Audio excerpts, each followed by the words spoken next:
A stranger approached my car at night with a warning, check the backseat. Part 2. My mouth went dry.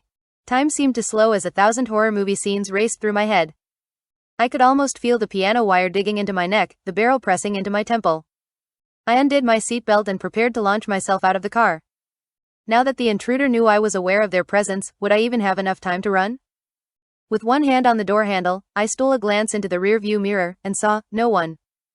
My car is a compact hatchback, meaning there is very little room for a person to hide in my cabin. Even in my exhausted state, I would have noticed someone upon looking into the mirror.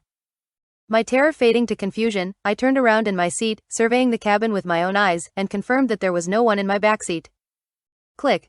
When I turned back around, the woman had taken another step closer to my car. Her body was barely a foot from my door and her fingers were wrapped around the handle.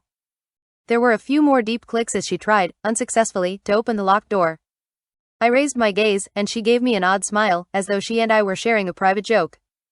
For the first time, using the faint glow of the street lamp, I took a closer look at the woman's face. Her skin was stretched tightly across her skull, making her thin mouth and nostrils appear as though they'd been cut onto her. Her eyes were deep-set and ovate, and her teeth seemed both too small and too numerous.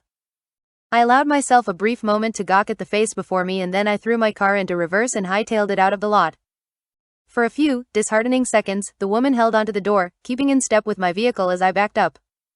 Luckily, she soon let go, and I drove away, my mind racing with the realization that the woman was trying to bait me out of my car.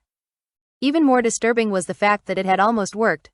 I wondered if she had others with her that I simply hadn't seen, and what she had wanted from me. I hoped I had narrowly escaped a robbery as opposed to something much more sinister. I got back to my house 20 minutes later. Still shaken from my encounter, I rushed inside the house and made sure that all of my doors and windows were locked. My exhaustion did little to soothe my nerves. My mind played tricks on me as I got ready for bed, conjuring up flashes of the woman's face in the dark corners of my house. Once I finally fell asleep, my fears followed me from the waking world. I had a long, vivid nightmare, most of which I've either forgotten or is irrelevant to this account. All I know is that when I jolted awake some hours later, it was to the sound of a frantic banging on my front door.